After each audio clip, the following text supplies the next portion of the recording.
நிலம் சம்பந்தமா எப்படி முடிஞ்சிருச்சு? நல்லபடியா. எவ்வளோ நாள் கட்டிட்டு போயிருக்கீங்க? ஒரு 3 மாதம் இருக்குங்க.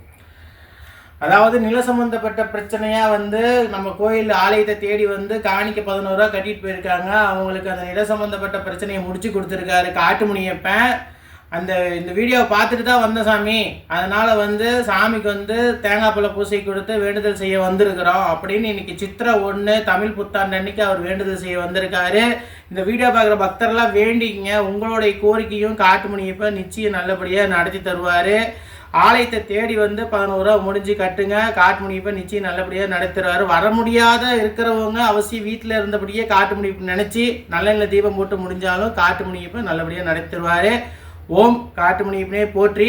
எப்படி வரதுன்னு கேட்குறீங்க? சேலம் பழைய பஸ் ஸ்டாண்ட்லேருந்து மல்லூருக்கு அடுத்த ஸ்டாப்பு கீரனூர் கிராமம், கிழக்கு வலசில் தான் நம்ம ஆலயம் அமைஞ்சிருக்குது. சேலம் பழைய பஸ் ஸ்டாண்ட்லேருந்து 51, 52, 67, 3/100, 100, 40 இந்த மாதிரி பஸ்ஸில் ஏறினீங்கன்னா இங்கே கிழக்கு வலசு ஸ்டாப்பில் இறக்கிடுவாங்க. அங்கேருந்து ஒரு 1/2 கிலோமீட்டர் தான். நம்ம கோயிலுக்கு நடந்தே வந்தெல்லாம் வரவங்க கோயிலை பாருங்கள், வீடியோவை பாருங்கள். நம்ம சாமி பதியாக இருக்கார்.